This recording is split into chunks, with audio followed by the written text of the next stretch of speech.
Hello बच्चों, કેમ છો? જય સ્વામિનારાયણ.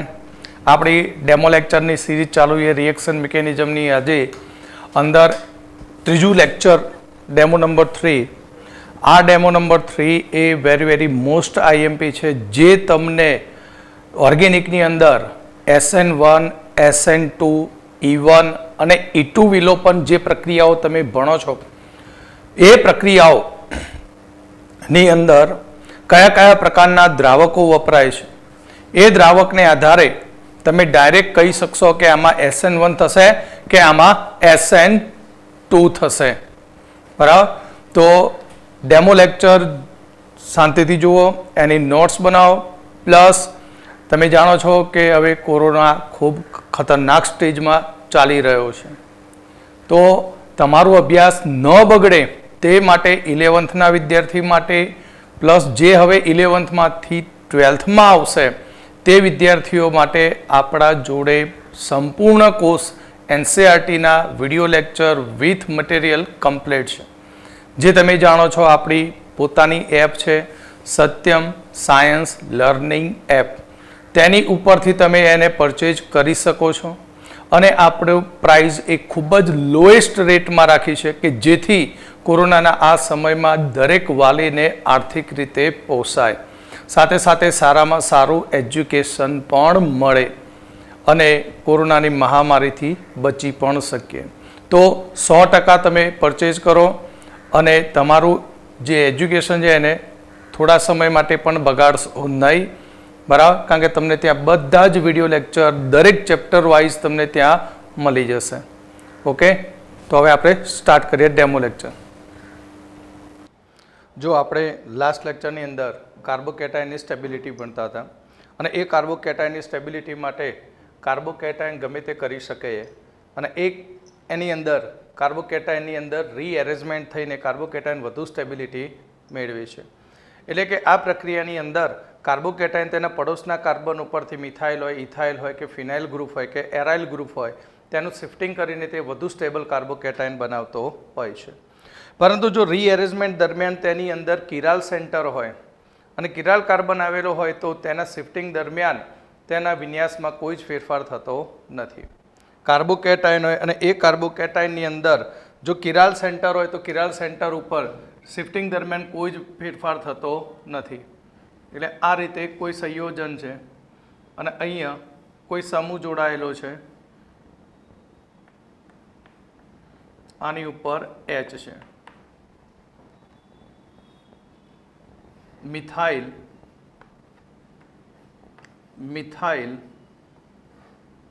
અને આ CH2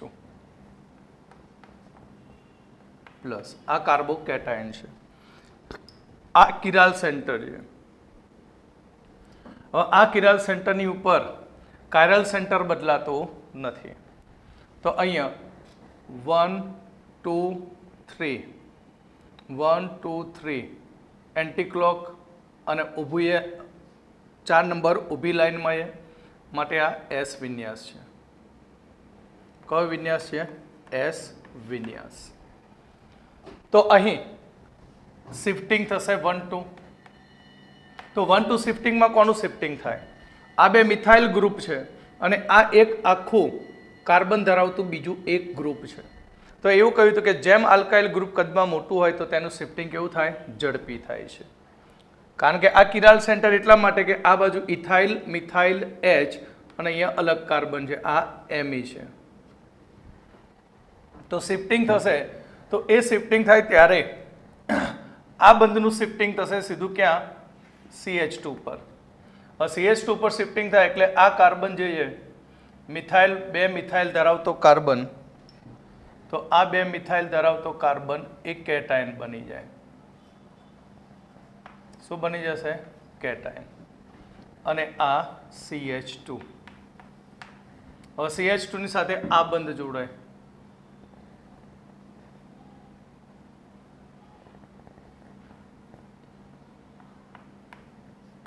MEH. તો અહીંયા આ રીતે એનું શિફ્ટિંગ થવા છતાં તેનો વિન્યાસ બદલાતો નથી. કેમ? 1 2 3 એન્ટી ક્લોક થાય બરાબર, એટલે આ એસ વિન્યાસ બરાબર. સ્ટીરિયો કેમિસ્ટ્રીમાં મેં શીખવાડી દીધેલું આ કિરાલ સેન્ટરની અંદર. તો અહીંયા 1 2 શિફ્ટ થશે. એટલે કહેવા માંગે કે જો રીએરેન્જમેન્ટ થતું હોય, જો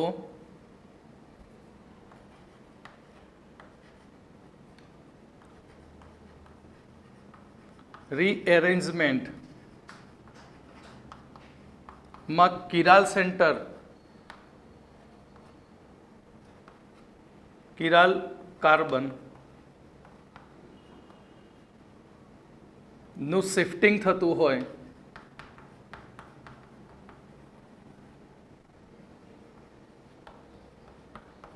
તો તેનો વિન્યાસ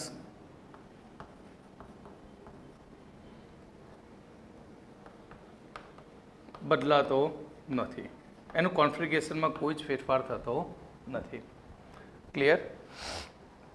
તો આપણે અહીંયા કાર્બનિક પ્રક્રિયાના અભ્યાસની શરૂઆત કરીએ છીએ અને એ કાર્બનિક પ્રક્રિયાના અભ્યાસની શરૂઆતની અંદર કોઈ પણ કાર્બનિક પ્રક્રિયા કરવા માટે દ્રાવકની જરૂર પડતી હોય છે.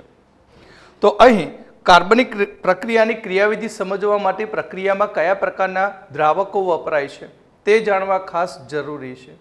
આ ઉપરાંત અહીંયા જે દ્રાવકો છે એ દ્રાવકો કયા પ્રકારની પ્રક્રિયાને વધુ પસંદ કરે છે એ પણ જાણવું ખાસ અગત્યનું છે. અહીં આપણે એક સાથે 3 ચેપ્ટરની પ્રક્રિયાનો અભ્યાસ શરૂ કરીશું: આલ્કોહોલ, આલ્કાઇલ હેલાઇડ અને ઇથર, જેની અંદર SN1, SN2, E1, E2. Clear? SN1 એટલે એક આણ્વીય કેન્દ્રાણુરાગી વિસ્થાપન પ્રક્રિયા, SN2 એટલે દ્વિઆણ્વીય કેન્દ્રાણુરાગી વિસ્થાપન પ્રક્રિયા, E1 એટલે વિલોપન, E2 એટલે પણ વિલોપન. તો આપણે એક સાથે 4 પ્રક્રિયાનો અહીંયા અભ્યાસ કરવાનો છે, પણ એ પ્રક્રિયાઓમાં કયા પ્રકારની પ્રક્રિયા થઈ શકે એનો મોટાભાગનો અંદાજ એ તમને તેના સોલ્વન્ટ, પ્રક્રિયાની અંદર વપરાતા સોલ્વન્ટ ઉપરથી ખ્યાલ મળી શકે છે. તો અહીં કાર્બનિક સંયોજનની અંદર વપરાતા દ્રાવકોનું વર્ગીકરણ, કાર્બનિક પ્રક્રિયામાં વપરાતા દ્રાવકનું વર્ગીકરણ. રિએક્શન મિકેનિઝમની અંદર દ્રાવકનું વર્ગીકરણ આપણે 2 પ્રકારમાં કરીએ છીએ: ધ્રુવ્ય અને અધ્રુવ્ય. તો અધ્રુવ્ય દ્રાવક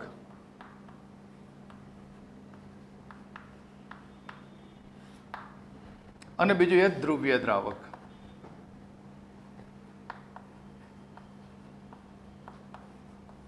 ધ્રુવ્ય દ્રાવકના પણ 2 પ્રકાર છે. એની અંદર ધ્રુવ્ય protic દ્રાવક, ધ્રુવ્ય protic દ્રાવક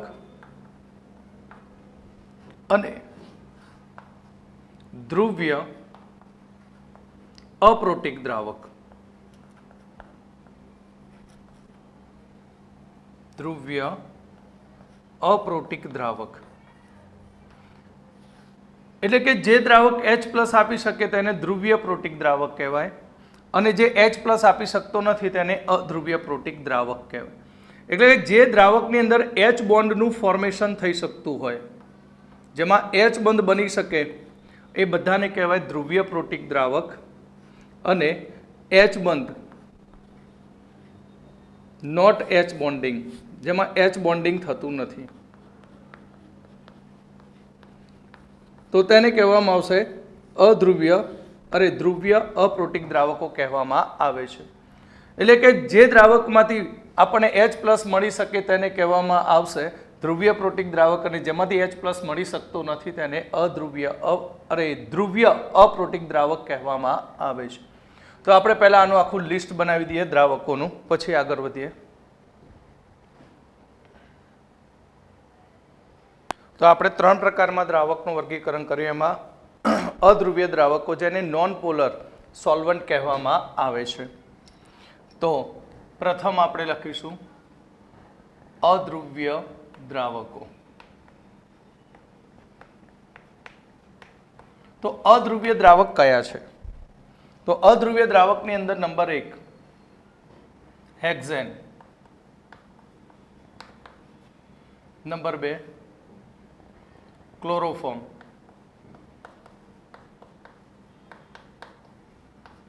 number 3 carbon tetrachloride,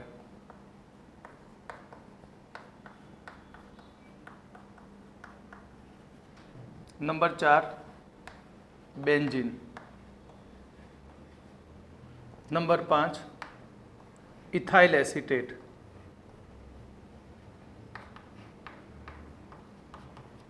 number 6 cyclohexene,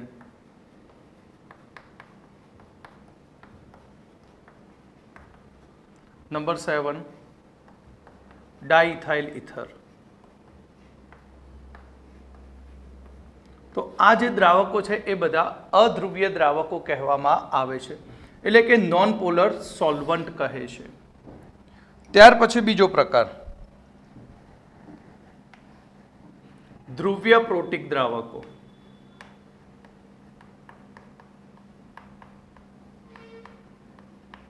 તો ધ્રુવ્ય પ્રોટિક દ્રાવકો કયા? તો જેમાંથી સહેલાથી H+ રિલીઝ થાય તે ધ્રુવ્ય પ્રોટિક દ્રાવકો કહેવાય છે, જેમ કે H2O. Number 2 alcohol, number 3 carboxylic acid, અરે આલ્કોહોલમાં methanol, number 4 ethanol, number 5 isopropyl alcohol, number 6 carboxylic acid. Carboxylic એસિડની અંદર એસિટિક એસિડ. આ બધા ધ્રુવ્ય પ્રોટિક દ્રાવકો કહેવામાં આવે છે. Clear?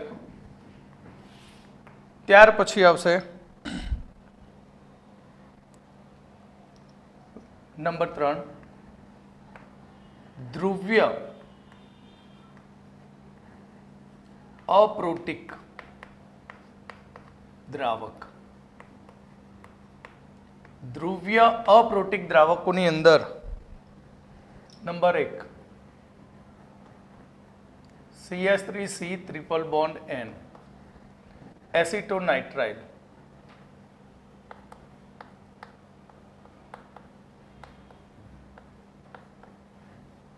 એસિટોનાઇટ્રાઇલ. Number 2 CH3OCH3 dimethyl ether,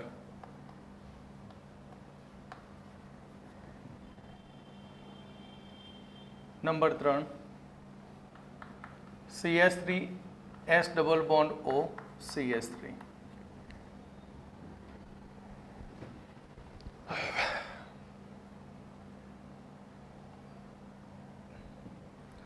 dimethyl સલ્ફોક્સાઇડ.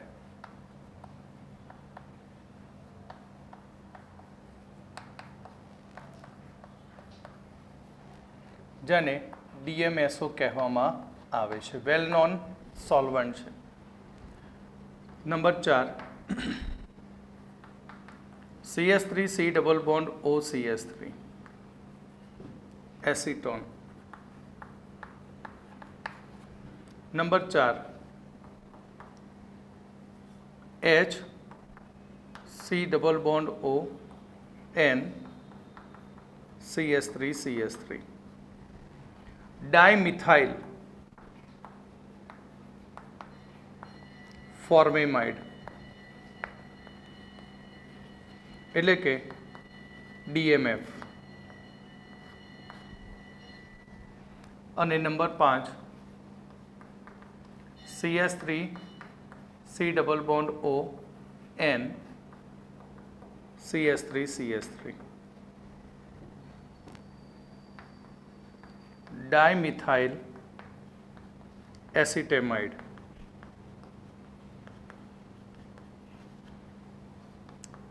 DMA. Clear? તો આ જે દ્રાવકો છે એ SN1 પ્રક્રિયા માટે SN2 પ્રક્રિયા માટે ફાસ્ટર છે. E2 પ્રક્રિયા માટે ગુડ સારા દ્રાવકો કહેવાય, જ્યારે SN1 અને E1 માટે જે સ્લોએસ્ટ હોય છે, કેવો હોય છે? સ્લોએસ્ટ હોય છે. જ્યારે આ SN2 અને E2 માટે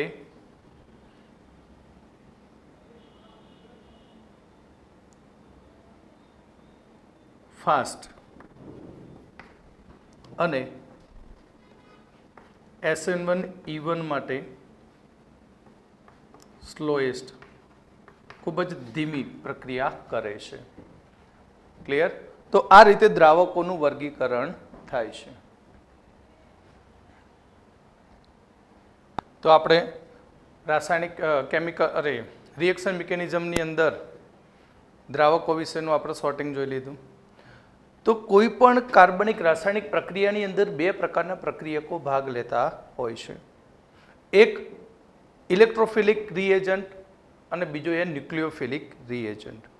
તો આપણે બંનેનું લિસ્ટ યાદ રાખવાનું છે, કોણ ઇલેક્ટ્રોફિલિક રિએજન્ટ અને કોણ ન્યુક્લિયોફિલિક રિએજન્ટ. તો સૌથી પહેલું આપણે લખીશું ઇલેક્ટ્રોફિલિક રિએજન્ટ.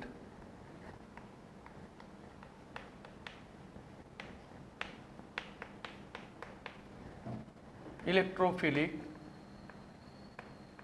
રિએજન્ટ જેને E+ વડે દર્શાવવામાં આવે છે. ઇલેક્ટ્રોફિલિક રિએજન્ટ એટલે કે ઇલેક્ટ્રોન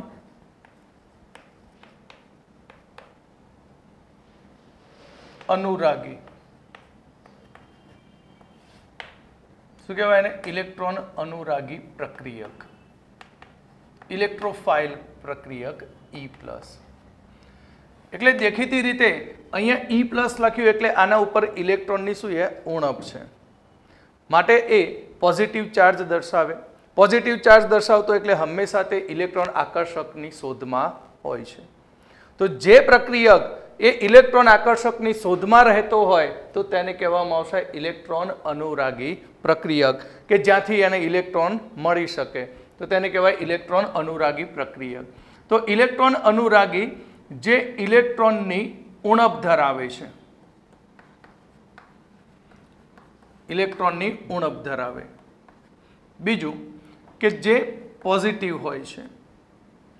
અને ત્રીજું ઇલેક્ટ્રોન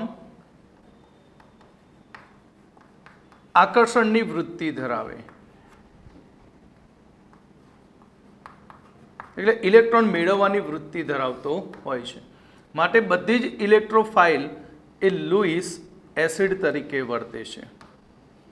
બધી જ ઇલેક્ટ્રોફાઇલ લુઈસ એસિડ તરીકે વર્તે છે. તો આપણે કેટલાક ઇલેક્ટ્રોફાઇલ યાદ રાખીશું. નંબર 1 H+,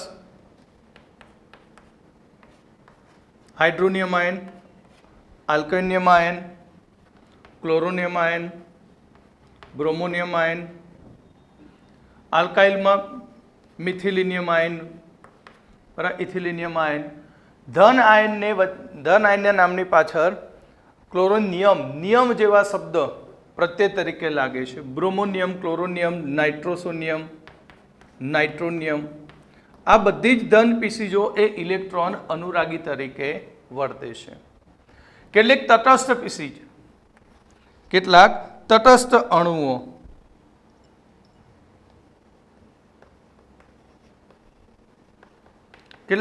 અણુઓ કે જેની અંદર ઇલેક્ટ્રોનની ઉણપ હોય છે, તેવા તટસ્થ અણુઓમાં નામચીન BF3, BCl3, BBr3, BI3, SO3, AlCl3. આ બધા તટસ્થ અણુઓ કે જે ઇલેક્ટ્રોન અનુરાગી હોય છે. એટલે કેટલાક તત્વોની અંદર ડી કક્ષક ખાલી હોય છે, કેટલાકની પી કક્ષક ખાલી હોય, તો તેવા સંયોજનો કે જેમાં ઇલેક્ટ્રોન અષ્ટક પૂર્ણ થતું નથી, બરાબર, તો આ બધાને કહેવામાં આવશે લુઈસ એસિડ, જે બધા ઇલેક્ટ્રોફાઇલ તરીકે વર્તે છે. બીજા કેટલાક કાર્બિન સંયોજનો. કાર્બિન એટલે CH આની ઉપર 2 ઇલેક્ટ્રોન.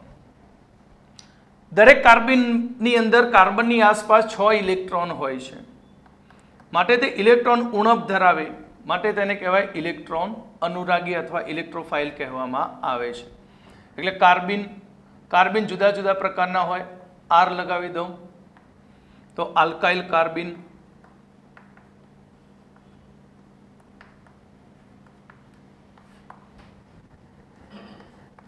બે આલ્કાઇલ ગ્રુપ લગાવી દઉં તો di alkyl carbon,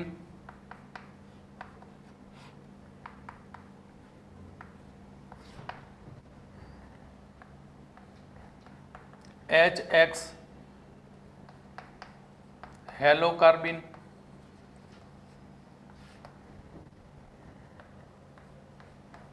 XX dihalo carbon. તો આ કાર્બનની અંદર ડાયહેલો કાર્બન ની અંદર 2 Cl મૂકી દઉં તો ડાયક્લોરોકાર્બન, ડાયક્લોરોકાર્બન. તો ડાયક્લોરોકાર્બન એક ફેમસ પ્રક્રિયાની અંદર ઇન્ટરમીડિયેટ મધ્યવર્તી તરીકે બનતો હોય છે. એ ફેમસ પ્રક્રિયાનું નામ છે રિમર્ટીમાન, જે આપણે આગળ જોઈશું. રિમર્ટીમાન પ્રક્રિયાની અંદર ડાયક્લોરોકાર્બન કેવી રીતે તેમાં કામ કરે છે. કેટલાક ધન વીજભારિત આયનો, નંબર 3, નંબર 4. કેટલીક ધન વીજભારિત ધાતુઓ, કેટલીક ધન વીજભારિત ધાતુઓ કે જે કાર્બન ઇલેક્ટ્રોફાઇલ તરીકે વર્તે છે. Platinum plus, Ag plus, Hg2+, જે અહીં તે ઇલેક્ટ્રોન અનુરાગી એટલે કે ઇલેક્ટ્રોફાઇલ તરીકે વર્તે છે. નંબર નોંધ, બધા જ ધન આયન અથવા ધન વીજભારિત સ્પીસીઝ, ધન વીજભારિત સ્પીસીઝ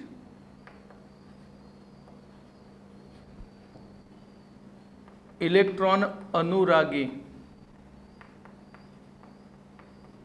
હોતી નથી. બધા જ ધન વીજભારિત તે ઇલેક્ટ્રોન અનુરાગી હોતા નથી. જેમ કે NH4+. હવે NH4+ ની અંદર જુઓ તો નાઇટ્રોજન તેનું એક ઇલેક્ટ્રોન H+ ને ઓલરેડી આપીને જ બેઠું હોય અને H+ ઇલેક્ટ્રોન મેળવીને આની સાથે જોડાયેલો હોય, માટે આ ઇલેક્ટ્રોફાઇલ બને નહીં. કારણ કે ઇલેક્ટ્રોન આકર્ષવા માટે એના જોડે કશું નથી, એના ઇલેક્ટ્રોન વપરાઈ ગયા. બરાબર.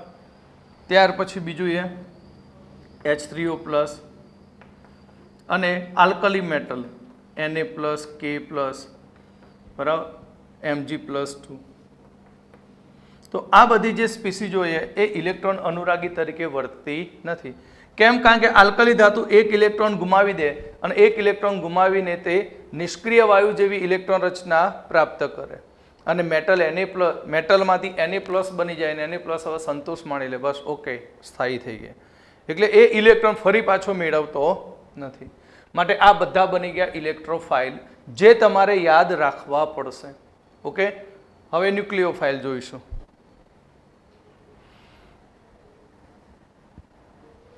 હવે આપણે જોઈશું સેકન્ડ, ન્યુક્લિયોફિલિક. ક્લિયર? તો ન્યુક્લિયોફિલિક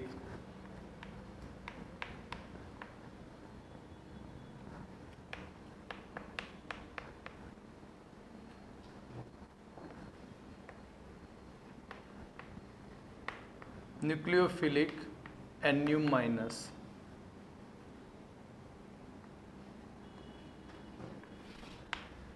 તો ન્યુક્લિયોફિલિક જે છે એ ન્યુક્લિયોફિલિક ને આપણે ગુજરાતીની અંદર કેન્દ્રાનુરાગી પ્રક્રિયક કહેવામાં આવે છે. શું કહેવામાં આવશે આને? કેન્દ્રાનુરાગી પ્રક્રિયક. તો ન્યુક્લિયોફિલિક બધી ઇલેક્ટ્રોન રીચ સ્પીસીઝ હોય છે. ન્યુક્લિયોફિલિક બધી જ ઇલેક્ટ્રોન રીચ સ્પીસીઝ હોય છે.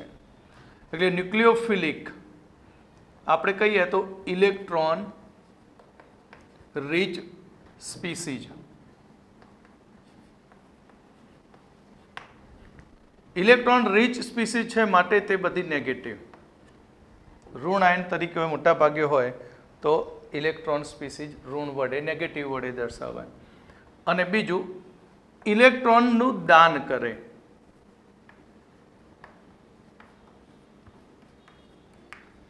એટલે ઇલેક્ટ્રોનનું દાન કરતી હોવાને કારણે તે લુઈસ બેઝ તરીકે વર્તે. ઓકે, જે લુઈસ બેઝ તરીકે વર્તે છે. તો કેન્દ્રાનુરાગી પ્રક્રિયક એ ઇલેક્ટ્રોન રીચ સ્પીસીઝ છે, નેગેટિવ વડે દર્શાવવામાં આવે, એટલે કે ઋણ આયનો હોય તો ઇલેક્ટ્રોનનું દાન કરી શકે અને લુઈસ બેઝ તરીકે વર્તે છે. એટલે આ કેન્દ્રાનુરાગી પ્રક્રિયકો છે એ કેન્દ્રાનુરાગી પ્રક્રિયકો કે જ્યાં ઇલેક્ટ્રોનની ઉણપ છે તેના ઉપર જઈને ઇલેક્ટ્રોનનું દાન આપે છે. એટલે જ્યાં ઇલેક્ટ્રોનની ઉણપ હોય ત્યાં એકદમ ઝડપથી તેના ઉપર જઈને ત્યાં ઇલેક્ટ્રોનને દાન આપી દે, લે પકડતા જરૂર હોય તો ઇલેક્ટ્રોન. એટલે આ બધી ઇલેક્ટ્રોન સ્પીસીઝ કે જે વધારે પ્રમાણમાં ઇલેક્ટ્રોન ધરાવતી હોવાથી ઇલેક્ટ્રોનનું દાન આપે છે. એટલે કે અહીં કેન્દ્રાનુરાગી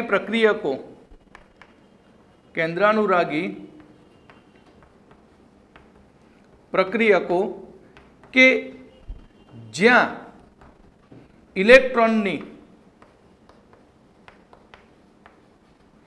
ઉણપ હોય છે, ઇલેક્ટ્રોનની ઉણપ ધરાવતા કેન્દ્ર પર ઇલેક્ટ્રોનનું દાન આપે છે.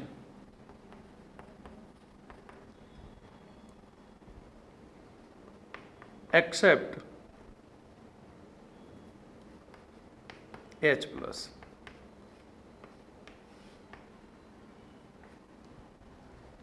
જો અહીં ઇલેક્ટ્રોન અનુરાગી કોઈ પણ ઇલેક્ટ્રોન અનુરાગી એ લુઈસ બેઝ તરીકે વર્તે છે અને જ્યારે તે H+ ને ઇલેક્ટ્રોનનું દાન આપે છે ત્યારે તે પ્રક્રિયા એ એસિડ બેઝ રિએક્શન બનતી હોય છે.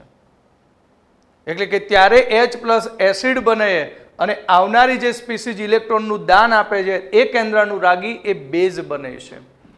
એટલે કે ધ્યાન રાખવાનું ખાસ કે અહીં OH- જે કેન્દ્રાનુરાગી છે જેને આપણે એ રીતે કલ્પીએ છીએ, પણ આ OH- HCl ના H+ ઉપર એટેક કરે. કોના ઉપર એટેક કરે? HCl ના H+ પર. અને H+ ઇલેક્ટ્રોનની ઉણપ ધરાવતો કમ્પાઉન્ડ છે અને એ ખૂબ જ નાનો પાર્ટિકલ છે. એટલે અહીં OH અને ઇલેક્ટ્રોનનું દાન આપી અને ત્યાં બનાવે HOH અને ત્યાંથી છૂટો પડે Cl-. તો આ પ્રક્રિયાને તમે ઓર્ગેનિક પ્રક્રિયા કહી શકો નહીં. આ શું બની જાય? એસિડ, અને આ બેઝ બને છે. પણ જો આ સ્પીસીઝ ઇલેક્ટ્રોન ઉણપ ધરાવતા કોઈ સેન્ટર ઉપર એટેક કરે અને એટેક કરે ત્યારે તે કેન્દ્રાનુરાગી તરીકે વર્તે અને તેની સાથે તે બંધ બનાવીને જોડાતી હોય છે. જેમ કે ક્લોરોમિથેનમાં મિથાઇલ ગ્રુપ એ ઇલેક્ટ્રોનની ઉણપ ધરાવે. કેમ ઉણપ ધરાવશે? કારણ કે Cl ઇલેક્ટ્રોન લઈને ત્યાંથી દૂર થશે. એટલે મિથાઇલ પોઝિટિવ બનતા ઇલેક્ટ્રોનની ઉણપ ધરાવે ત્યારે આ કેન્દ્રાનુરાગી અહીં મિથાઇલ ઉપર એટેક કરે છે અને મિથાઇલ ઉપર એટેક કરી અને બંધ બનાવીને તેની સાથે તે જોડાય, +Cl- મુક્ત થાય. એટલે કેન્દ્રાનુરાગી પ્રક્રિયક અહીં જ્યારે જોડાય ત્યારે ઇલેક્ટ્રોન ઉણપ ધરાવતા સેન્ટર ઉપર જ્યારે કેન્દ્રાનુરાગી પ્રક્રિયક જોડાય ત્યારે તે બંધ બનાવીને તેની સાથે જોડાતો હોય છે. ક્લિયર? તો કેન્દ્રાનુરાગી પ્રક્રિયામાં કેન્દ્રાનુરાગી પ્રક્રિયક એ ઇલેક્ટ્રોનની ઉણપ ધરાવતા સેન્ટર ઉપર એટેક કરે છે અને તેની સાથે બંધ બનાવીને જોડાય છે. તો આપણે કેટલીક ઋણ ઇલેક્ટ્રોન અનુરાગી સ્પીસીઝો જોઈશું. તો લિસ્ટ બનાવીશું. ઋણ વીજભારિત કેન્દ્રાનુરાગી પ્રક્રિયકો.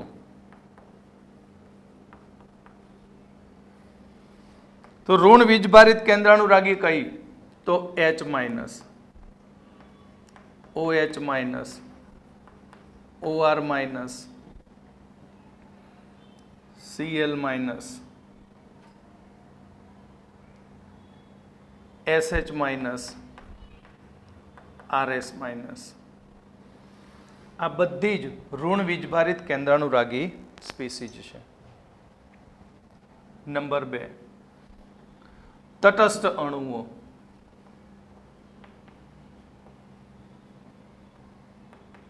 તટસ્થ અણુ કે જે અણુમાં મધ્યસ્થ પરમાણુ પર અબંધકારક ઇલેક્ટ્રોન યુગ્મ આવેલું હોય તે પરમાણુ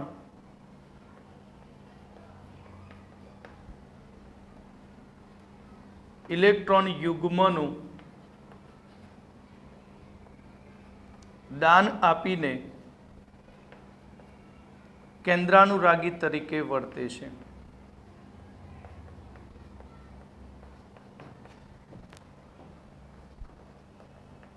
ઇલેક્ટ્રોનનું દાન આપીને તે કેન્દ્રાનુરાગી તરીકે વર્તે છે.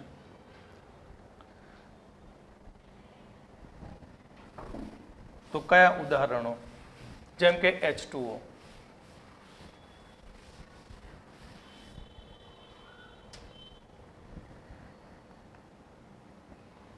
તો H2O માં ઓક્સિજન, આલ્કોહોલ જેમાં ઓક્સિજન, ઇથર કેન્દ્રાનુરાગી તરીકે વર્તે. તટસ્થ અણુ એક list.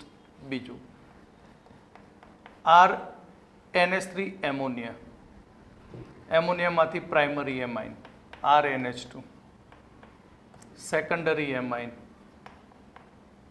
R2NH, tertiary amine. Number 3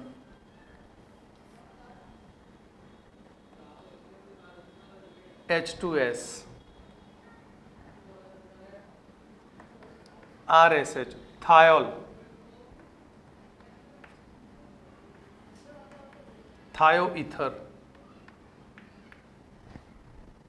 number 4 phosphine, તેના એમાઇન આલ્કાઇલ ફોસ્ફાઇન તો PH2.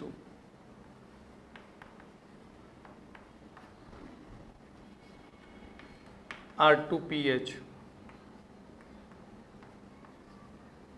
R3PH. તો આ તટસ્થ અણુઓ છે કે જે ઇલેક્ટ્રોન યુગ્મનું દાન આપીને તેઓ અહીં કેન્દ્રાનુરાગી તરીકે વર્તે છે. નંબર 3 કેટલાક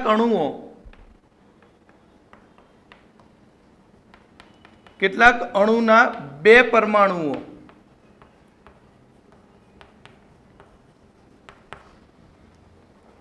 કેન્દ્રાનુરાગી તરીકે વર્તે છે.